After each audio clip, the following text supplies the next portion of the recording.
Hi everyone, and thanks for coming along to our first DADx in a wee while. This morning, we're going to hear from Ranjana Das and Paul Hodkinson, who are going to talk a bit about their book and their thoughts on how we can better support dads and fathers in relation to connecting with them and their mental health and so on. And then we'll hear from Scott Mayer, who's going to talk a little bit from his own point of view, about his own experience possibly, and a little bit about, well, where have we been for the last year and a half? Where have dads and families been, and what's going to help dads and families kind of move forward from the situation that we're in right now? What do we need to think about? The session is going to be recorded, and then we're going to upload it onto our social media, where we should get quite a lot of views. So if you don't want to be recorded, then please just de-video your video. I'm not really sure what the film equivalent of unmute is. What would that be? Devisualize your screen. Who knows? Anyway, we shall have 10 or 15 minutes or so for some conversation, any questions you might have at the end. As our speakers are speaking, if you have any questions or any comments, please feel free to use the chat room. And once people have finished speaking, we'll try to pick up on any points and see if we can talk a little bit about what people have been saying.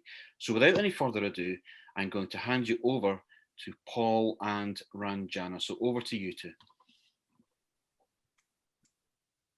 Okay, thank you very much for having us today. And I've done something quite sort of quick right now when you were talking, because you mentioned our book. So I've inserted a slide with a picture of our book.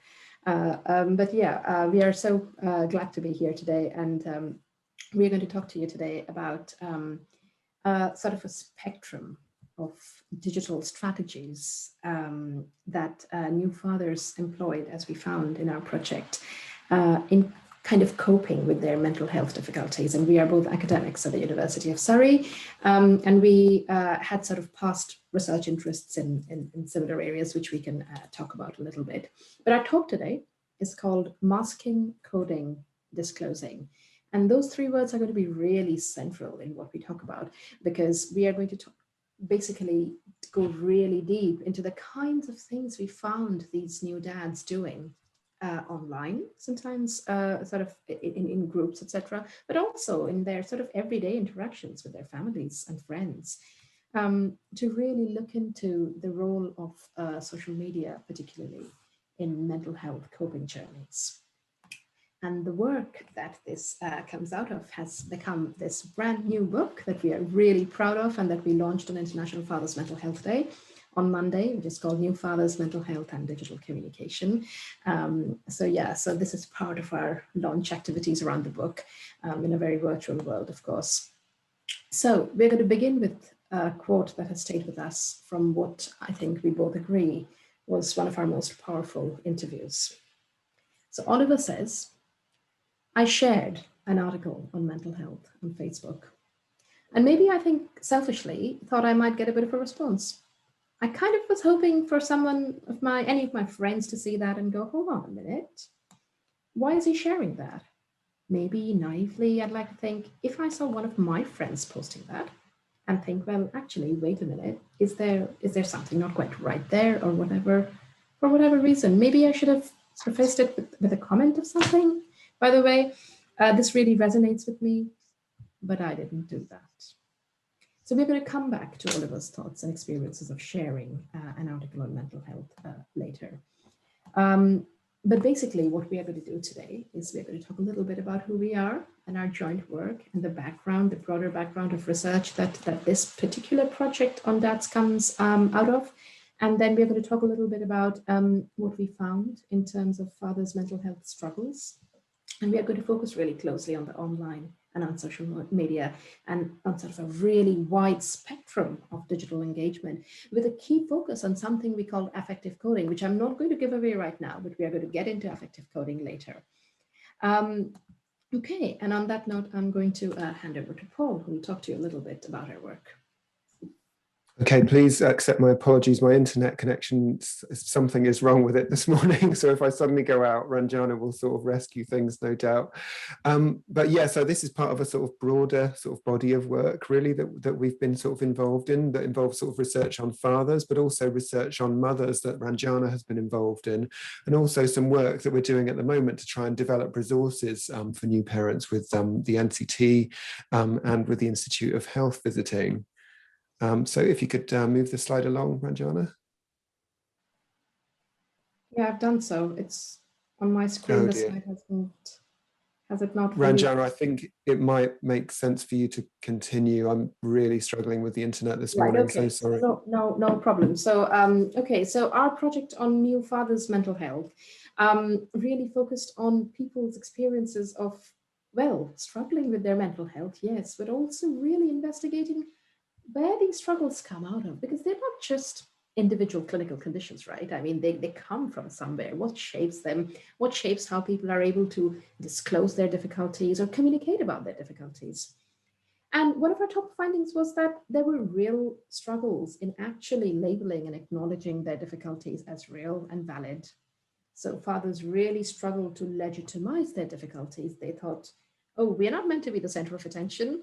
Support shouldn't be directed to us. We mustn't ask for support. It's not really we're not really struggling. So first of all, there was a real issue that they experienced in at all acknowledging to even to themselves that, okay, something is wrong, or I need help, or I deserve help, or I deserve support.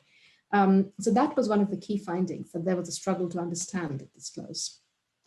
And this linked to a few different things. Paul, do you still want me to continue? I'm going to continue. Okay.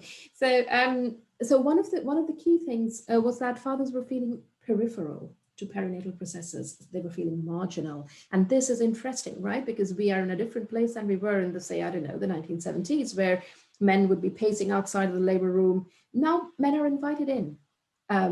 Before the pandemic, I mean, with the pandemic, loads of things changed, unfortunately, but technically dads have been invited in.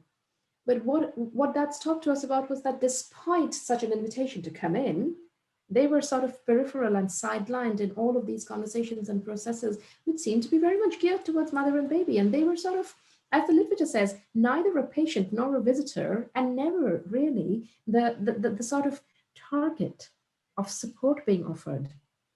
And this kind of a peripheral positioning, where they were sort of in the room, but not really, receiving attention, led fathers to experience these sort of spirals of guilt and feelings that, no, we must never make this about us.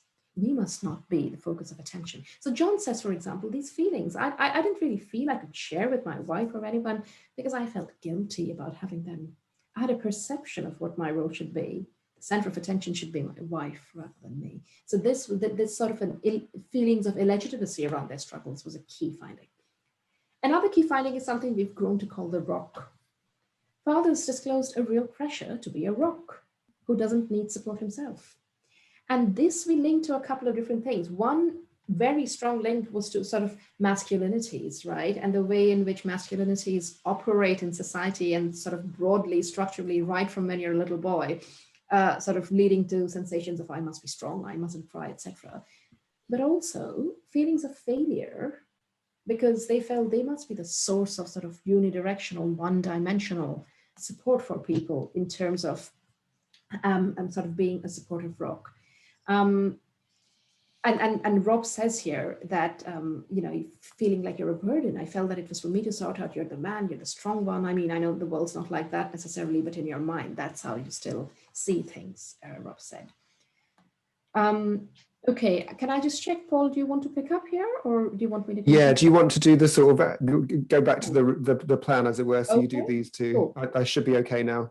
So within that broader background, where people experienced struggles with their mental health, not just in terms of sort of individual clinical problems with depression or anxiety, but more broadly in recognizing the problems, feeling deserving of support, being able to communicate, feeling positioned on the sidelines, and everything coming at them, right, from society, from leaflets, from pamphlets, from antenatal classes, that you must support mom, you must support the birth, and these are all the supportive things that you must do.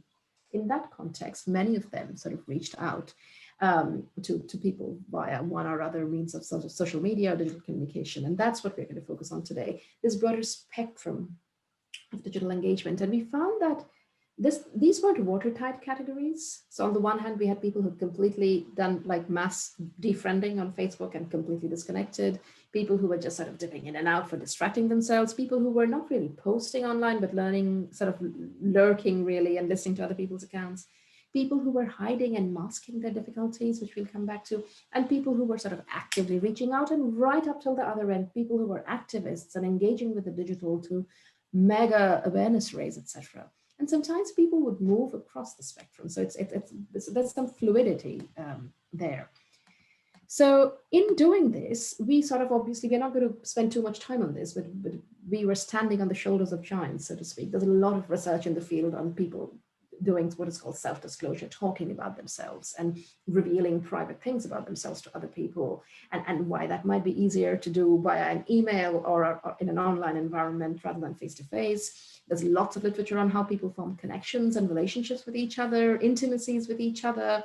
And there's lots of research on how all this matters and how not everybody has to be this mega blogger or vlogger and do these grand things with these small things that people might do, small comments they might post, how they might matter. So we were standing on the shoulders of giants in terms of there being a lot of scholarship in the area. So now I'm going to hand over to Paul to take you through the details of that spectrum.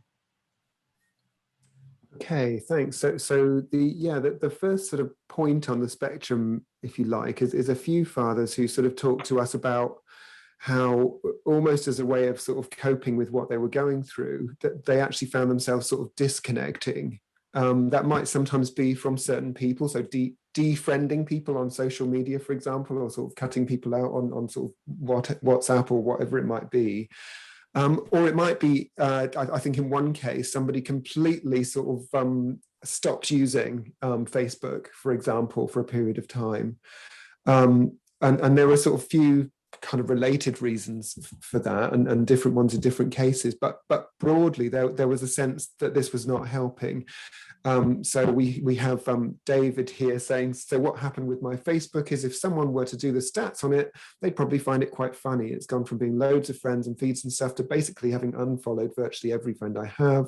And the only thing that pop up there is now a combination of advertisement and random stuff, like a page about dragons that I watch. So a sense that this is not helping me at this particular time. And I think David sort of talked to us about all of the positive things that he was seeing from other parents that he knew, for example, picked photographs of children, photographs that sort of depict a sort of happy family life kind of thing, which seemed to contrast so much with what he was going through and sort of compound his sense of failure, which was what he was kind of feeling.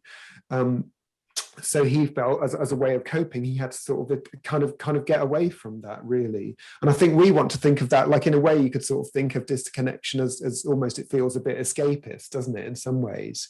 But we feel like he was sort of doing what he needed to do at that point. That was actually like a sort of active strategy of trying to sort of manage things in a way. Okay, yeah, great. So another one, perhaps, that sort of also comes into that category that you could think of as, oh, maybe that's a bit sort of escapist, maybe it's a bit sort of running away from your problems, sometimes might even be sort of stigmatized in that way. But some of the fathers sort of talked about how they used various forms of digital media as a means to kind of get away from their problems as they saw it. And some of them actually used the word sort of escape. So sometimes that might be, sort of just sort of random games online or something like that. Other times it might be conversing with people about a subject that's completely unrelated. So Olive, for example, was sort of quite a keen football fan, and he kind of got quite involved in sort of conversing with other football fans at, towards the end of the day every day, and found this was a sort of really valuable way of sort of, I suppose, both kind of getting away from the immediate sort of stuff that he was having to deal with, but also it was a means of sort of having social contact with other people, albeit sort of distanced social contact. So he says, I think it goes back to the kind of feeling a little bit isolation. And then you kind of get immersed in that world where you're never friends with anyone on social media, but there's interaction, and you kind of enjoy that aspect. So he very much talked to us about how he felt sort of alone during the period after having a baby. I definitely felt like it was an outlet for me when I knew I couldn't engage externally because of the responsibility of fatherhood. So he's sort of feeling trapped, he's feeling lonely, and there's sort of an outlet. So he's not addressing his mental health issues in a direct way through doing this stuff, but again, it's sort of like an active way of coping, we think. Okay, and then various of the fathers talked to us about different ways that they had sort of quite tentatively sometimes started to sort of learn about or find out about or do something about the way that they were feeling, the struggles that they were having using digital media. And perhaps not surprisingly, quite often this, to start with, involves just sort of Googling, just kind of Googling and trying to sort of find out about fathers and mental health. Where, you know, does anyone else sort of suffer from this? And a number of them didn't realize to begin with that it was a thing, that happened to a number of sort of different fathers. And through Googling and so on, they gradually sort of found things, sometimes found accounts of other people, sometimes just found sort of information pages, which in a small way started to sort of make what they were going through feel that tiny bit more legitimate. And I think the other thing that we'd want to emphasize about this is that even if it was just the tiniest little sort of Google search at work or whatever, and then sort of didn't really go into anything, even that was quite an important sort of symbolic moment for some fathers, that they, you know, by sort of typing it out onto the internet, almost onto a Google search, you're sort of acknowledging it and perhaps starting to do something about it. Rob here is referring to reading sort of other people's accounts, so you can read about it and realize it's not just you. It's all very common feelings and very common occurrences. It kind of gives validation to the fact that it was real, and that I suppose it wasn't something to be ashamed about as well, because you spent a lot of time being fearful of it and being ashamed of it. So even before, or even if you haven't actually managed to sort of talk to anyone about your problems directly, there's something about sort of engaging with this information, engaging with other people's accounts, that's important. Okay, and then some of the fathers did at a certain point sort of feel able to reach out in one way or another, to post something on a forum, for example, about their issues, to post something to some of their friends on WhatsApp about their issues, to post something to Facebook, in some cases, to all of your friends about it. These varied quite a lot, and Ranjana is going to go into the way that they varied in a little while. So some of them are very sort of open sort of disclosures. I just wanted to tell everyone that this is what I've been going through, and this is how it's worked, and this is what I need, and so on. In other cases, much more sort of tentative, as Ranjana will talk about. Here, Rob says, I did write, not my story as such, but there was a forum where you literally just put down what you were thinking at the time. So people would be putting things like they were having a tough time because they just changed their medication or anything really. And I put a post on there. I think at the time I felt like I was better, but I was fearful of it coming back. So fearful that I would suddenly start feeling poorly again. And so I think I put a post basically just expressing that I'm feeling the fear of it. So he was sort of kind of helped to do that by seeing, you know, a range of other people doing a similar thing on this forum that he'd sort of ended up joining. And then a number of the fathers had sort of become, sometimes in big ways, sometimes in much smaller ways, involved in sort of supporting other people as well. And there was an overlap, as you might imagine, sometimes between sort of supporting other people and actually doing things that sort of helped them as well, in terms of sort of talking about their problems with other people. So sometimes this was, you know, somebody posts something on social media and you sort of post a like, or you sort of do something, you know, a brief reply that's supportive. So it could be as small as that. Or in other cases, people actually became involved in sort of blogging about their issues, or in this case, in Brian's case, he tells us about how he did a radio article, which I think was connected to a support group that he was involved in. That the radio station had contacted, and he'd volunteered to sort of talk about his issues there. And at that point, people came and grabbed you or asked, would you be happy to come and do a talk? So various things sort of kicked on after he'd done this radio interview. And the feedback's been amazing, the way you do a talk. And then I did one locally to my NHS trust and some of the professionals. It's the first time they'd ever heard of perinatal OCD at the time that he'd done that. I did one for my local trust to about 30 midwives, and probably 10% had never heard of it again. So that was on the sort of very big end of the scale in terms of helping people. But there was also quite a lot of sort of people talking about how since they had their problems, they tried actively to sort of just help on an individual level various other people that they'd come across on social media.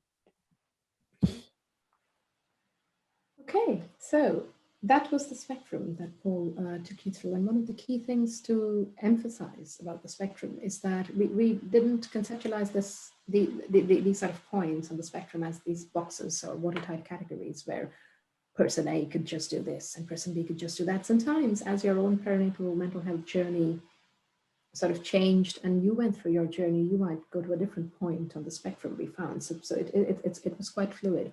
But one of the key things we wanted to make a bit of a special focus today is what we called affective coding. And that relates to our talk title, Masking, Coding, Disclosing. And this was a really unique kind of a set of actions. It wasn't just one thing people did online, but a set of things, which is really tentative in terms of not fully saying that you're struggling, or not fully saying that you've got a problem that you need help with, but trying to indicate and trying to communicate against various odds that you are indeed struggling. So what do we mean by affective coding? We just mean various things you do online that hint at, sort of mask, sort of code your struggles in terms of what you post or what you say. And that these tiny things, they need a lot of emotional investment from you. Sometimes people would think for ages before doing these things. And they'd really put in a lot of themselves into the act. And that kind of an emotional investment into these kind of digital gestures makes these actions sort of more meaningful than they might appear to be. So if you were sort of using a software to scrape data off the internet, these wouldn't leave many footprints. It would just be an odd thing here or there. But talking to people made it clear how much emotional investment went into these sorts of things. And it comes from a notion called steganography. Now, steganography is this ancient practice of using materials like, I don't know, wood or bark or other things to create codes and secret messages, to hide messages that would only be decodable to a specific few. So social steganography is the act of doing that online. And it comes from past work in the area where young people, for instance, have been looked at and how they might post something on Facebook that their moms and dads won't be able to decipher, but their mates will know what exactly they're talking about. So that kind of it's out in the open, but it's actually coding and masking something that social steganography indicates. So why would these fathers need to do this though? Why would they need to do all that work in planning their online acts and coding and masking their disclosures?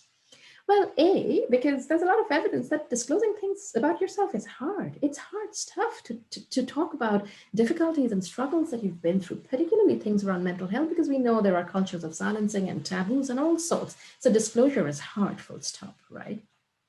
But also there is evidence in the field that disclosing things to people also brings concerns around whether telling someone such heavy, difficult, deep things might burden them.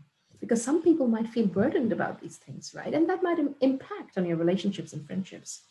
And thus, yes, that your sort of strong friendships or relationships with your coworkers or, broader family might suffer if people now attach a label to you as someone with a mental health difficulty. So for all these things, yes, it's hard to disclose. And that sort of necessitated these sorts of kind of in-between things where people try to code and mask their disclosures. So a few examples here.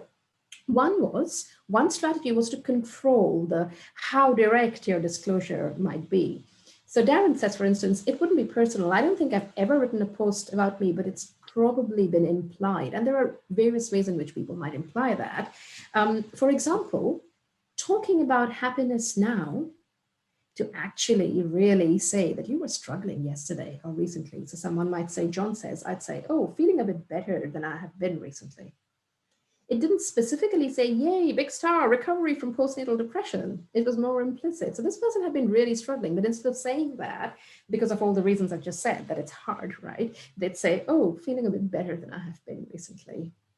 So that was one of the strategies. Matt says, sometimes it could even be just sympathizing with others as a code for disclosure. So Matt says, I'd like to say, if you saw something, I'd say, here, here, or yay, tell me about it, or something like that.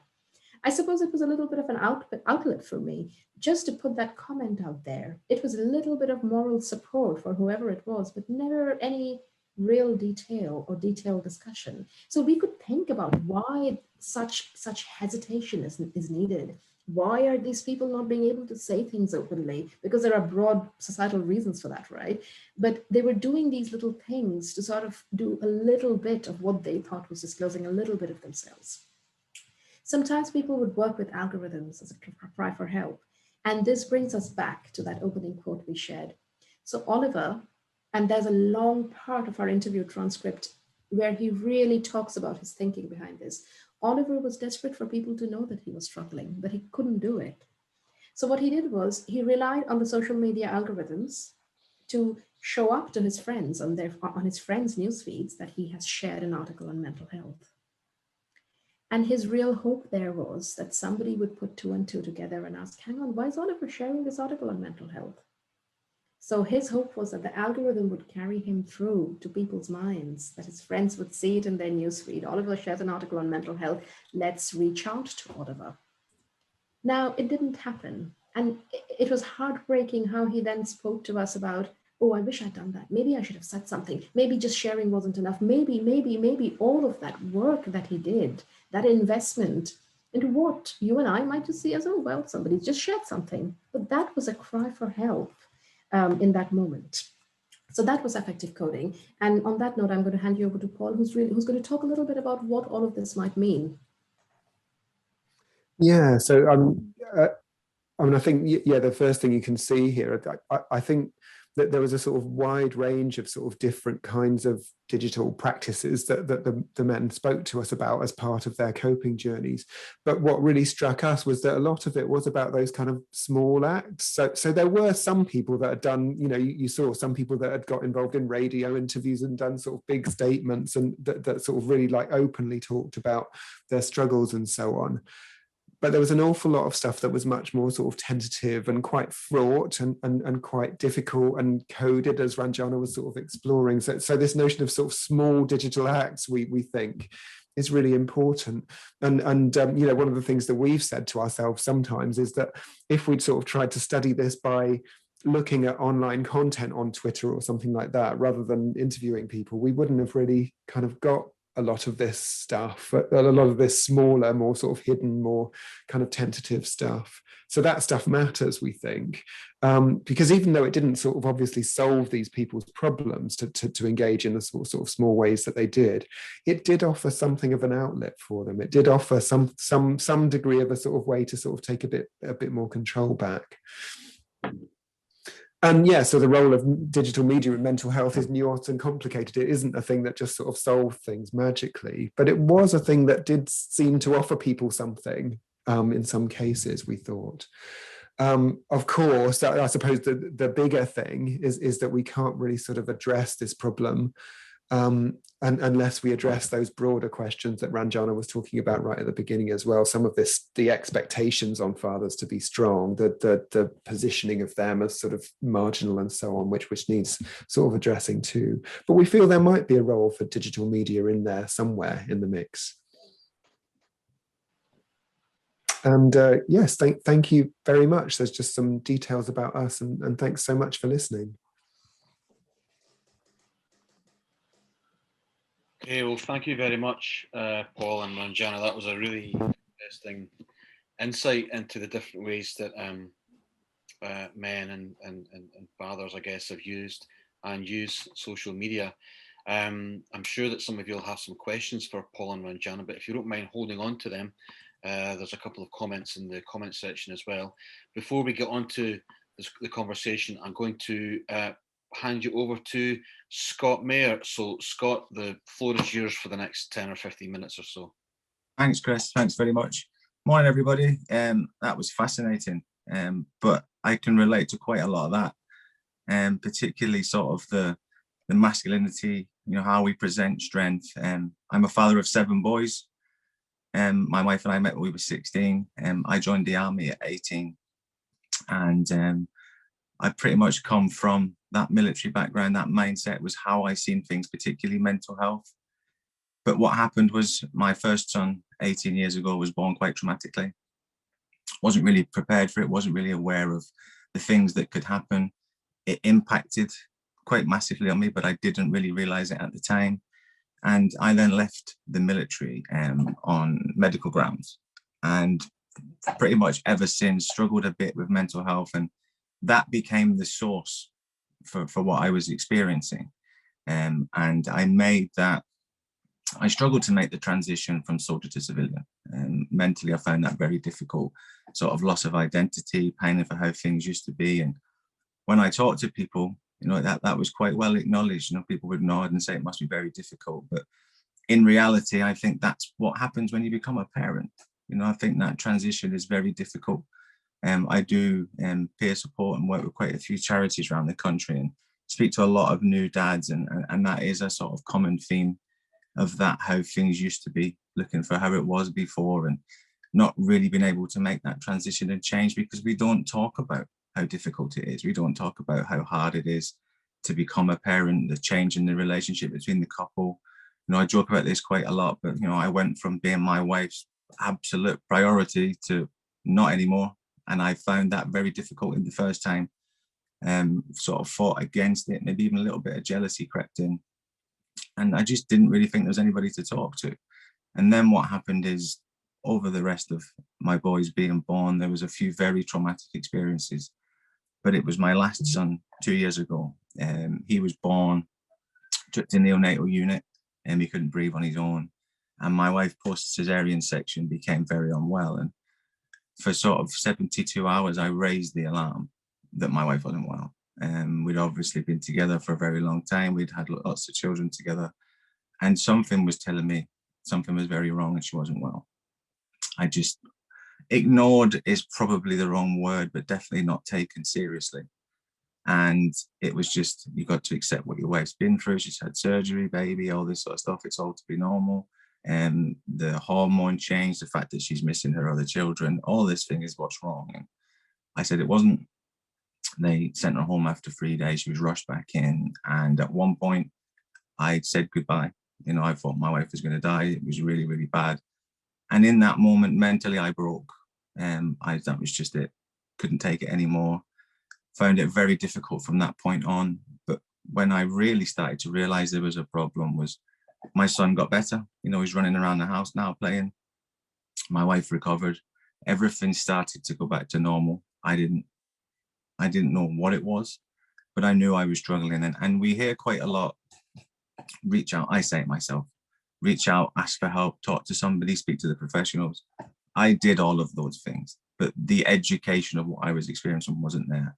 And because it kept getting put down to my military background, my injuries, we never really dealt with the problem. We never got to the root of the cause. So there was years of failed attempts at IAP, CBT, antidepressants, didn't help me. And then I heard a man who most of you probably know, Mark Williams, Father's Mental Health campaigner. I heard him speak just over a year ago, and it just changed my life. It made everything make sense. I was fortunate at the time. I was going through therapy. I was about 6 weeks through a 12-week course. And I heard Mark, and I went back, and I had a good relationship with this therapist. And we were able to talk about things. And he was the one that helped me sort of track it back. My understanding of mental health was if you were struggling, it was related to what had just happened to you or what you were experiencing at that time. And he helped me sort of patch it all the way back. And these sort of anxious spikes that I had were during the pregnancy, particularly after a difficult birth. And then on the other end, you get that almost anticlimax. Everything's okay, mom and baby are home. And I would sometimes, that anticlimax would take me too far. And I'd go into sort of a depressive state, and we could trace it back. And I then decided that I needed to sort of maybe try and share this a little bit. I went to health visitors and my maternity unit, and I said, look, this is my experience. This is what happened. I would like to put some things in place. I think we need to educate the professionals on sort of the engagement and how important it is to start that engagement with the father or the partner, but from my experience, the father, as early in the antenatal period as we can, sort of from booking appointment. If if the couple come together, which has been very difficult during COVID, I understand, that if there's sort of a 10 or a 12-minute appointment, whatever it might be, just take 1 minute. 1 minute to speak to the dad, to ask about his concerns or any worries. Because what I realized, and obviously the book touched on it and Ranjana touched on it a minute ago, is COVID, in my eyes, has highlighted something that was already there. Not everybody agrees with me on that, but that's my own understanding of it, is that, like Ranjana said, they let us in to the maternity unit, and that's pretty much where it stopped. Never really, but the word periphery, I've used it myself. I never really felt involved in any of the process with any of my children. And I say this, and some people don't believe me, but I was never even really addressed as Scott during, particularly in the hospital. You know, I was just dad or hobby or whatever, but never really actually spoke to. And the only time it ever happened once was a male midwife.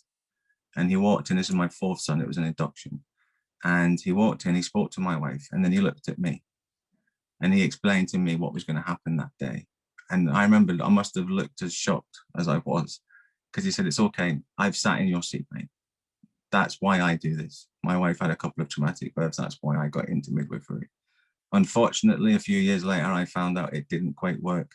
And he'd moved on to general nursing, which was very unfortunate. But that is sort of what happened. So I went to the hospital and said, we need to do an antenatal program for dads, you know, as part of your program. And I will sit on it or deliver it, however we can do it. And it's just, somebody put in the comment about sort of role models for young dads. And I didn't have the greatest relationship with my dad or my stepfather growing up in terms of how we would talk about being a man and emotions and being a parent. So it's very rare that we hear how to be a dad coming from a dad.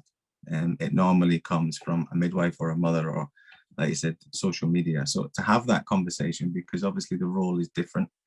And like I talked about earlier on, the transition is going to be very difficult.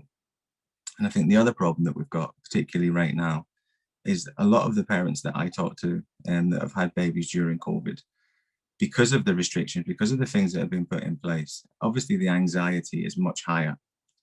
But a lot of the things that have happened to them, for example, not being able to go to scans, not being at inductions, missing births and stuff like that, if they'd asked anybody, but I said this from myself 2 years ago, what's the likelihood that these things will ever happen? I would have said never. You know, you'll never not be able to go to your scans. You'll never not be able to be at the induction or have to wait until it's established labour. I mean, some of the stories, obviously, everybody here will have heard from parents is pretty horrific. But a lot of it I can, not looking for sympathy, but I can trace back to things I've seen over the 18 years. They were already there. And it was very easy to say, dads won't engage, dads don't want to be involved, when nobody was really trying. And sort of the appointments, and even similar with sort of health visiting postnatally and weigh-in appointments, they sort of 2 o'clock on a Tuesday, you know, and if dad can't make it, well, then that's dad's fault, he doesn't engage, and they don't try and meet them halfway. So I tried to sort of put a program in place where, for example, they can run clinics in an evening or a Saturday club, and the health visitor and someone, a dad or whatever like myself, can sit in and they can come along and do a Zoom and have a chat, or we can do it in person in the future, and start to look at ways in which we can inject. The role of the father has changed massively in the almost 20 years since I started. And I think COVID has expedited it massively because there is more sort of involvement. We are at home more. A lot of the dads that I talk to, this sort of blended work is the way that it's going to go. So there is going to be more days in the house. Me and my wife home educate our boys. So I understand, you know, the homeschool thing's been massive for people that have got older children and had babies during COVID. Trying to juggle all this stuff, it's very different. The role has completely changed. And another thing that I think we've really got to look out for in the future is the anxiety and the sort of mental health like I experienced. We won't fully know the extent until future pregnancies, if there is future pregnancies, because a lot of families I talk to, you know, particularly the dad has said, I can't do that again. You know, I cannot go through that again. We planned on more children, but I won't be able to do it because of the fear of the unknown. For, like I said, these are things that we never thought would have happened. And I will never sit here and say, excuse me, we shouldn't have restrictions in place and they shouldn't have been put in place in the beginning. I just don't think they were all fully thought through. They were never really explained, and it wasn't reviewed long enough. And the lasting impact on mental health, we won't really know. It is going to be big. but I don't think we fully know until, like I said, future pregnancies, because that's when you start to realize how worried you are that it's going to happen again, highlights how impacted you were the first time. And we don't have these conversations.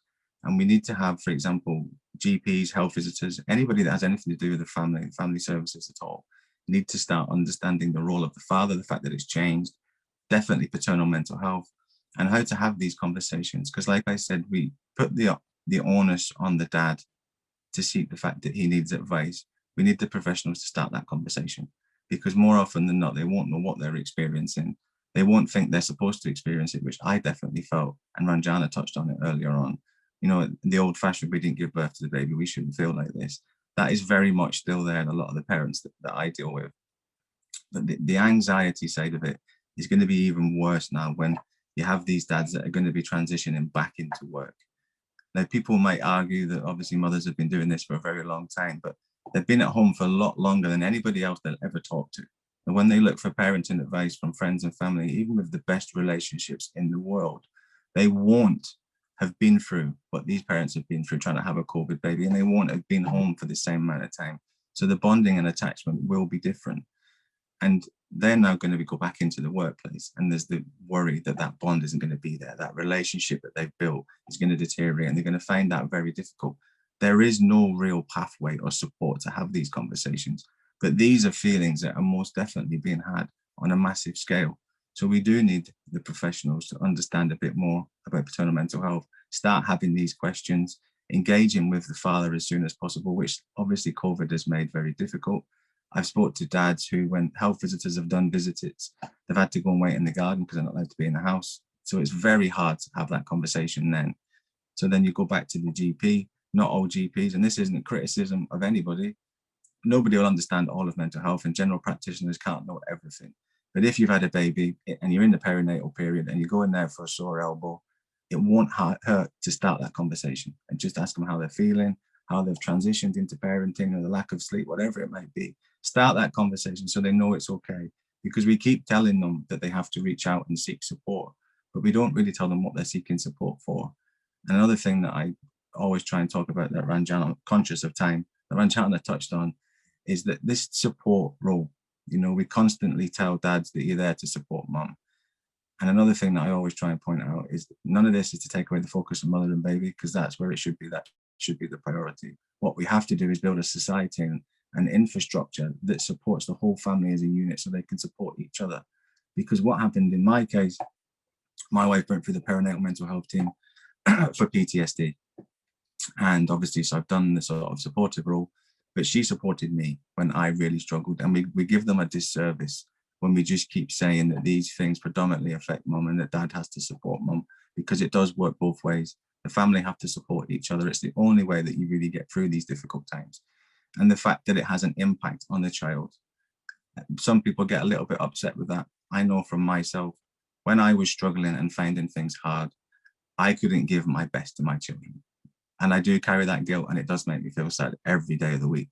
But I couldn't, because you're in survival mode. You're just trying to get through the day. That does have an impact. So I'm not saying it's going to be massive and these children won't go on to achieve things, because they will. But it does have an impact in the moment. So that means that anybody involved with the child or family services has to see this as the problem that it is. And it is only going to get worse because of COVID, unless we start to support parents and give them the tools to support each other. And that does involve asking the conversations and creating pathways that offers real support for parents in the perinatal period. Because with men, what normally happens is you just go under men's mental health, which is technically what happened to me. And because you're never addressing what caused it, you can't deal with it. So you constantly feel that it's your fault, that you're the one that's failing, whereas it's not, it's just the wrong treatment.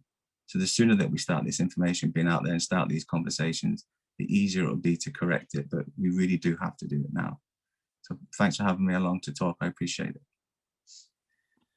Well, thanks very much for that, Scott. That was brilliant.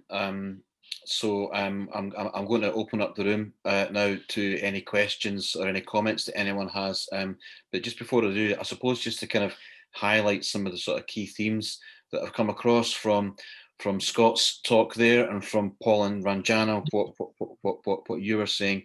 I think that, Scott, it's probably fair to say that your view that COVID has shone a light, as it were, on many issues that already existed, or has maybe exacerbated some issues that were already there. I think that a lot of people would agree with that, and a lot of our colleagues in health services, certainly that's how they might reflect on it.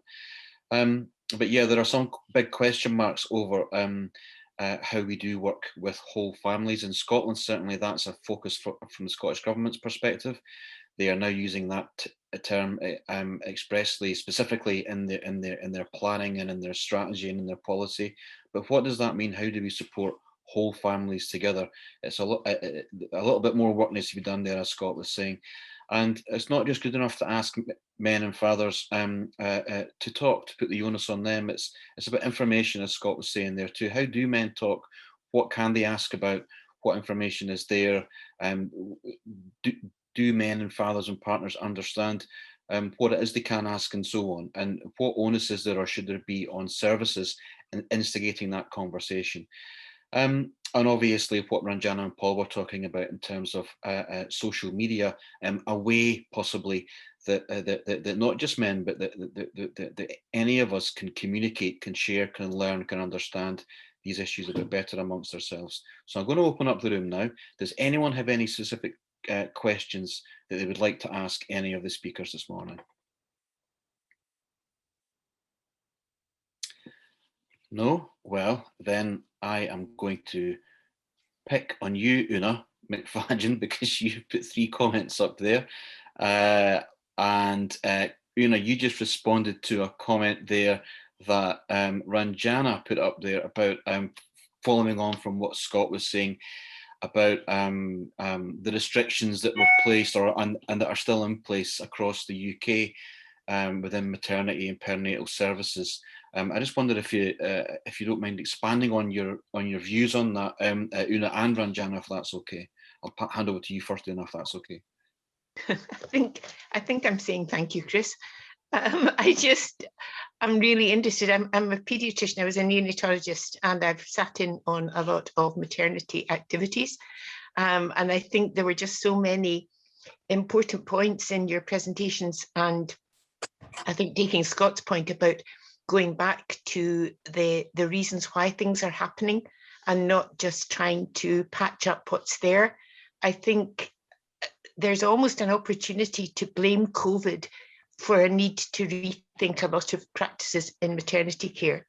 It sounds back to front, but I think it has brought to light a lot of awareness that wasn't there before about issues like the need for parents to be together, that babies need both their parents, whatever combination of people that is, but not to solely focus on the one parent as the mother, because it leaves the mother with, if you like, all the responsibility for making things work for parenting that child. I think there is a lot of naivety almost, or ignorance among professionals, including professionals, health professionals, educators, about the need to think more laterally. I don't know if any of you listened to the Dr. Edward de Bono obituaries last week. He was the lateral thinking man.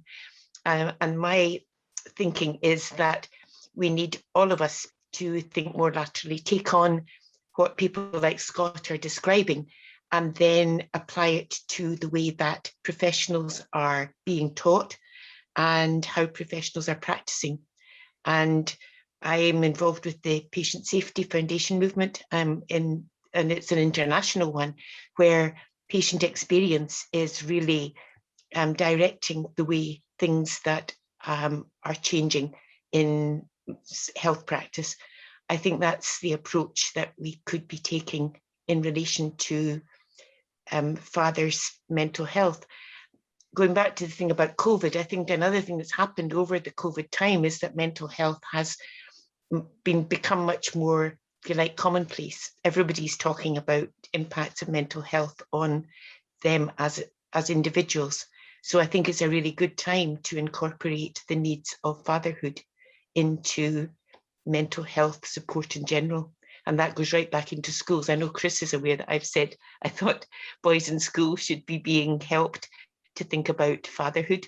And I think that would maybe marry up with what Scott has described as well. Absolutely. Thanks so much for that, Una. Yeah, I think that, I suppose, yeah, I mean, it has been a really tough time for everybody. But as you say there, you're kind of almost your last point there. COVID has provided possibly an opportunity. It's almost an open goal in a sense, for us to really think and concentrate on the aspects that have had that light shone on them. So that when you mentioned there that babies need their whole families, COVID has shone a light on that. Both parents, or whatever that family unit it happens to be, they all have to be engaged in. The perinatal experience should be directed by the experiences of patients. So COVID is a real opportunity. I think we would all agree on that, to build from that. But it's how we go about that, I suppose, is a big challenge. I'm going to ask Alice to chip in just a second, Alice Menzel. But before I do, Ranjana, I just wondered if you wanted to expand on anything you were saying in your comment there. You mentioned workplaces as well. I guess there was Scott was talking a little bit about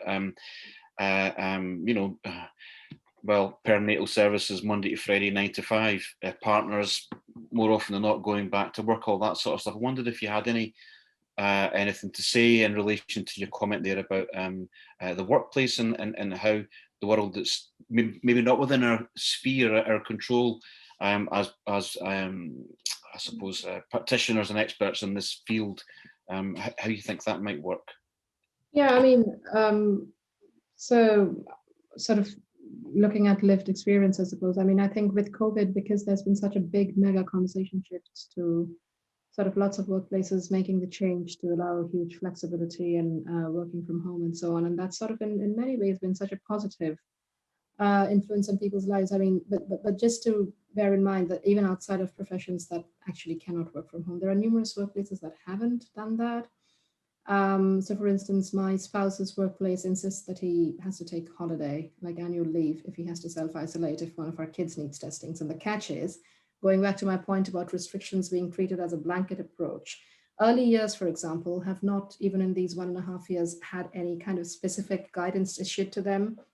So little babies have teething, little babies have various this and that, they all have to get COVID tested. So very recently, my 16, 17-month-old's entire group at nursery had a cold, and 11 kids developed cold symptoms on the same day, and all 11 were sent for isolation, and she has had 7 COVID tests. But my point largely is that it was also the day of our book launch, and basically my spouse's workplace wouldn't let him work from home. So that's just one example, but I repeatedly find myself in situations where I have to keep up my professional commitments as a full-time worker, and I have to show up for the various things that I have been committed to showing up to, with childcare and isolating responsibilities at home, and with him being completely away between, say, dawn till dusk, and trying to be 2 people at once, and that sort of creates an impact on people. So just a lot needs to change about workplaces, and despite the pandemic, some workplaces haven't changed at all. And yeah, it was just that point.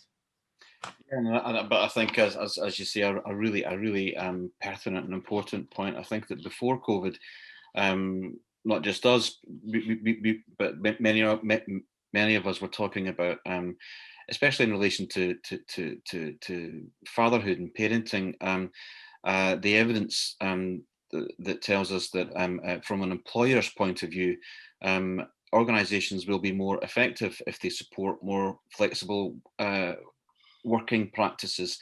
Obviously, before COVID, there were many organisations who balked at the thought of people working at home. It was always regarded as a bit of a skive, and that's probably, well, I think we all understand now that that's a lot of employers hopefully have learned that can happen in an effective way. People do actually get on with the job that they're supposed to do, but they don't need to be babysat. But some of us are probably experiencing a situation where we're maybe afraid that we're going to slip back into the old norms. And as you say, Ranjana, some organisations haven't changed at all. So it's about how, I suppose, how we can raise awareness amongst, it's maybe not entirely up to us, I suppose, but how employers can be supported to understand that flexible working practices, supporting families, supporting parents, it's actually a far more effective way to run your business, apart from anything else, if you want to look at it cynically. There was a good report released by DADx just before COVID, which if I manage to do it, I'll share the link on the chat box, and that kind of goes into some of the detail around flexible working and fatherhood, and how employers can support that change in their practice, and how it can help them be a more effective employer. So Alice, I'm going to hand over to you now. Thanks, Chris. I completely agree with what you're saying. That is kind of how I got into talking about fathering. It's about fathering at work and how that can be very complicated and managing all that. I guess my question kind of goes back to Ranjana and Paul's work about like digital spaces for places to like kind of talk about fathers' mental health. Obviously, like maternity care service, like what Scott was talking about, is a very gendered space, a very gendered place to be. Workplaces are very gendered spaces. Home is very gendered. I'm also just wondering now also about like how gendered social media can be and how toxic and hostile social media can be. And if you look on Facebook, like you always have mothers groups and fathers groups, and they've all like usually start with, this is a dad's only group, or this is a mum only group. And you kind of get a little bit vetted about whether you could get into that group because if you're a mum or dad. So I wonder kind of like how that gendered aspect of social media as a kind of place might actually curtail people to being able to like talk about their mental health as a parent, and the extent to which they feel that they might get some support or encouragement based on that. Paul, do you want to go answer that? Yeah, I was going to sort of say that in relation to the fathers, we did have some people, as we sort of said, who had sort of talked about sort of disconnecting and so on from certain people, but that was kind of broader, you know, your broader sort of Facebook profile or whatever, where you sort of defriended people and that kind of thing, because you know, either because the way that they're sort of talking far too positively about how wonderful their family is, or you know, all of that stuff is causing problems, or sometimes because of, you know, other people's difficulties seeming like they're causing problems for the person.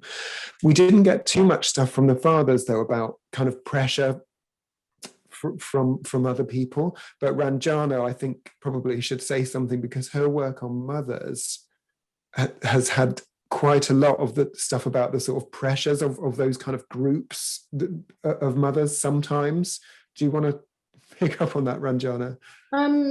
Yeah, I suppose I've got two sorts of views on this, and they go in opposite directions. One is completely in agreement with you. That my monograph has explored how competitiveness and judginess works in these settings, but I really try not to make it like an individual problem, which is often sort of presented in the popular press as mothers being hostile to each other, because I sort of argue that societally, broadly, there's been so much pressure on women to birth the perfect way, feed the perfect way, do childcare or not the perfect way, that creates conditions in which, yes, there is hostility in groups. We shouldn't really make that an individual problem. So yes, very gendered spaces.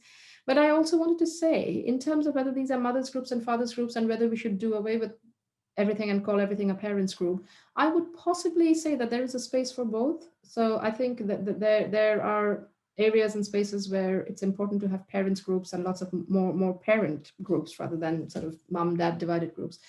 But I think there is some evidence to say that sometimes fathers need fathers groups to other fathers to hang out with, and positive. I mean, in my work with Paul, we've heard some dads talk about Saturday football and things like that being quite useful. And likewise for mothers, particularly around birth and postnatal, again, mom-only groups have their space. So definitely. So I think spaces are both gendered for these broader reasons. And also we need some sort of joint spaces as well, but there is perhaps a logic to retaining some mums and dads groups. Yeah, I agree. I'm not trying to say that like we should not have mums and dads groups. I definitely understand why that would be helpful. And there's some people talking about like fathers talking to fathers and men only spaces to like feel that you can talk a bit more openly. But yeah, I was kind of just wondering about like the extent to which, because these spaces are very gendered, that might affect how people feel that they can talk, I guess, is more my point. But thank you very much. I think it does sometimes. I think you're right. Yeah. I love hearing the three of you speak. You're all fantastic speakers, and I always feel very emotional after I hear you guys talk. So thank you very much. Thank you. Thanks very much, Alice. I'm aware of the time. I think we were due to finish at 11, but we're happy to keep the room open as long as the conversation continues. So feel free to stay or leave, depending on what you're up to. I suppose I just wanted to follow on from that again. Paul and, well, all three speakers actually just talking about engaging men, getting men involved in conversation, fathers. And again, maybe an opportunity that's arisen out of COVID. Obviously, this time last year, people were still really trying to get to grips with how do we run a dad's group online? How do we engage with mums online? How do we support parents on Zoom or on WhatsApp or whatever? Now, certain organisations, especially with the good weather, they're managing to meet people in the flesh. But again, I think we all know that we're all kind of waiting with bated breath to find out what happens next with COVID. So you know, we're not really out of this yet. I wondered if anybody in the room, I would say there's people from Home Start, there's Alex from Andy's Man's Club, another Aberlourshire Parent Scotland. So I wonder if anyone has any observations around how you're finding it now, as opposed to maybe a year ago, in relation to getting parents, whether that's mums or dads, but I suppose maybe a year ago, a lot of our colleagues were talking about the difficulty of getting men to talk virtually, I suppose. What's that like now? How's it been? Has it been a relative success for people lately, or are there still many challenges in place? How's it working? Anyone have any thoughts? I'll jump in then. We've done a wee, just touching on the subject we're talking about, we've done a wee bit of work with the midwifery team at NHS Fife that are doing a lot and they're recognising more the need to support the dads throughout the whole process before and after birth. So I think that would probably fit in with some of the work that you guys are doing. But in terms of getting guys to talk, you provide the environment, like we've spoke before, Chris, you give them that safe space to talk, they'll talk. The thing that we've noticed now that our numbers are keeping up every week after we went back face to face in September, so and we're opening more groups. So if you give them the space that they're willing to talk, and what we're finding is a lot more guys are coming out now because they've had their second vaccine or whatever, and are a wee bit more confident to come out because the online stuff isn't for them. Do you know what I mean? Certainly by the time we went back face to face, I was scunnered with online because you're on it all day, every day for your work, and then you're going to your therapy group to try and get stuff off your chest, and it just wasn't working for me personally, or they might not have had access to the online stuff or a safe space to get stuff off their chest. So I think we're finding it that one of the reasons why we're opening so many groups and so quickly is because there's a need for guys out there to get together and talk about stuff, and we're spreading right across all the countries. So I think given the right platform, they will talk, and it's good to see so many different people working on trying to support dads as well. I know from my own experience, traumatic birth, and it related a lot to Scott's story, and it was something I never kind of talked about until like he spoke to Mark Williams, who's an inspirational guy, and I met him a couple of times. So it's once you hear other people talking about what they're going through, you then go, oh, wait a minute, I kind of relate to that, which is the whole ethos of Andy's Man Club, I suppose. I think there is a very, I'd really sort of, I think you're right. And I was just going to sort of relate an experience of mine, which I think is a very, very common one among men. So I was kind of okay just about, but we had sort of traumatic births for both of our kids. And I can remember, you know, one of the big roles that dad always has is to sort of tell everyone what's happened with the birth and that mother and baby are okay. And I can remember doing that, feeling absolutely shattered.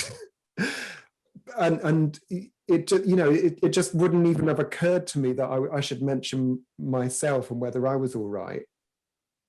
And I think that's like one sort of little instance, which I think probably many fathers would relate to, that it's always about, you know, mother and baby are okay. And of course, rightly so to some degree, right? But I think it sort of perhaps symbolizes the way that fathers don't see themselves as being that this is about them as well, and that their feelings and their experiences are important, and it is okay to say, and actually I'm struggling a bit, but I'm doing okay, or whatever it might be, and yeah, I think that that sort of illustrates the issue really. That I think that Ranjana and I read a paper that had a subtitle, "It's not about me," and I think that's how many fathers sort of feel when confronted with things that they might ideally need support for. Absolutely, Paul. And I mean, a lot of the work that we do with staff that work in midwifery units and health visiting and so on, I suppose it's about having conversations around, well, if you want partners to be there to support mums, then they need to be in a place to be able to do that, if you want to look at it that way. And again, as just to highlight what Scott was talking about there, it's about that whole family, whatever that family might be, everyone's in it together. And once the perinatal period is over and done with, once everyone goes back home, you want that unit working together. You want everyone to feel supported and supportive and so on. So yeah, giving guys, partners, the opportunity to reflect on their own needs is really important too. Chris? Yep, Alistair, on you go. I apologise, I've been off video. My video in Zoom will often break up. So I've learned that for stability, it's easy to put the pictures off. But here I am just now. I apologise if I break up again. But in answer to your question, Chris, about from early COVID days until now, for us, it's very much business as usual. Certainly, mental health is much more of a focus than it's ever been. We do find people have a willingness to talk, but there's still an awareness of stigma still existing. So there's a lot of self-checking going on. Is it okay to talk about this? Is an often one. What is often an issue with contact breaking down, we find distress is heightened because there's almost a legitimised bad behaviour allowed because of COVID, because there are issues with contact anyway. But COVID can now be used as a legitimised reason to maintain issues with not promoting contact. Two things though that maybe touch on specifically in this presentation today. Antenatal exclusion has been a marked problem for expecting parents. Mums and dads who might live together or indeed apart but still working together through the pregnancy, not being allowed into scans, not being allowed to see their babies moving around, not being allowed to participate in the joy that's available there. That has been a particular one that's happened a number of times for us. Also, parents with pre-existing mental health conditions finding that the pregnancy right through to birth, mental health conditions are often exacerbated because there's all these extra pressures that come as well. So yeah, things are, I would say, heightened from pre-COVID until now, and that level of heightened distress continues. I think practically until we see all restrictions relating to COVID removed, as opposed to significantly reduced, because they've been reduced and it didn't make any difference. But until we see COVID restrictions being lifted altogether, I see this continuing in our neck of the woods anyway. Yeah, thanks so much for that, Alistair. Yeah, it's a real mixed bag there, isn't it? In the sense that the online, the ability to kind of access services that maybe aren't local to you online. I know that nobody from Dad's Rock aren't here today, but they've gone from providing a sort of local support in Lothian to this time last year they were engaging men and women from across the UK because they could do that, virtually. So it provided a real opportunity for a lot of people. But again, as I think John from Arbor Lowers here today, and John, you were commenting on the fact that from your organisation's point of view, it's been a challenge. Yeah. We had a kind of men's shed project that was running every Tuesday. It run kind of really well for a year, and then obviously lockdown came. and we couldn't access that because it was in the grounds of a mental health project in Ayr. So our fathers, it was obviously we kept online contact and stuff like that, and at first we weren't doing home visits. It was only if it was child protection issues. So kind of contact with the fathers became kind of fragmented. You would have the usual suspects who would seek to talk to you online, but other ones would obviously not so. They would hide. You wouldn't have a mobile number for them, or they just wouldn't come on. But things like we have a Facebook page, so a lot of service users come on and say, "Oh, good morning, how's things?" But it was quite the usual suspects who just wouldn't turn up and say hello, and they were difficult to get a hold of. And it is a recurring theme that we don't really have a meeting place at the moment. Now, obviously, the weather's has got slightly better, and we're trying to organise some maybe meetups and have some walks. But they really want a kind of focal point, a place to meet. And one of the things that happened for us as an organisation during COVID is that our lease ended on our office space, and we gave that up last November. So we don't really have an office space at the moment to invite service users to come, which I find is really difficult. And it's something that I want to change in the future, because again, as a worker working from home, I'm finding it a challenge. I've got to the point that I don't think you can take much more of the online world as a family support worker. Yeah, and I think that we can all sympathise with that, John. I'm sure to a greater or lesser extent. I think about a year ago, the expression zoomed out came into our sort of daily parlance, didn't it? And a year down the line, we're just even more zoomed out. It's just the way it is at the moment. But yeah, we want to kind of try and see how we can get out of this. Doug from Homestart, you wanted to chip in there. Yeah, we at Glasgow South at Homestart, we run a perinatal support group for dads, and our experience going into lockdown was those who had been attending at our physical location, they didn't transition into the online world at all. It was almost a case of this is too much of a step down or backwards, whatever their perception was. But we found there were a lot of new dads whose kids were literally born first week of lockdown, and they really engaged with it until the kids got a little bit older. Then it became a struggle when kids got sort of 8-9 months and they could move around a lot more.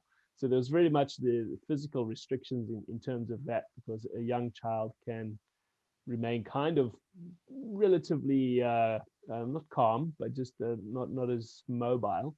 And the dads did run with it, but we all agreed that with Zoom, the actual facility, one person speaking at a time, it's fine for a meeting like this, but you don't, you try and facilitate a breakout room. It's not really the same. So there was pickup, and now we have been able to start meeting up. The weather's been good on Tuesdays, which is the day we run our group. So we've been meeting up in parks, and I think we were all just so much happier doing that. And now the group's doing what it's supposed to be doing. We've got dads, we've got young kids, a couple of weeks old, and it's just supporting each other and sharing that. But through all that, we have found that the dads have still struggled to engage with speaking about mental health issues, and they do admit that these have cropped up, and for some there's having babies and then work changes with regards to lockdown, etc., has really negatively affected them. So there is that, and the engagement online, staring into a screen. For some guys that works, for a lot it doesn't. But I think the distance and the ability to sort of look away, it does provide something there. The question I had for Paul and Ranjana was, I wonder if in your research, you found that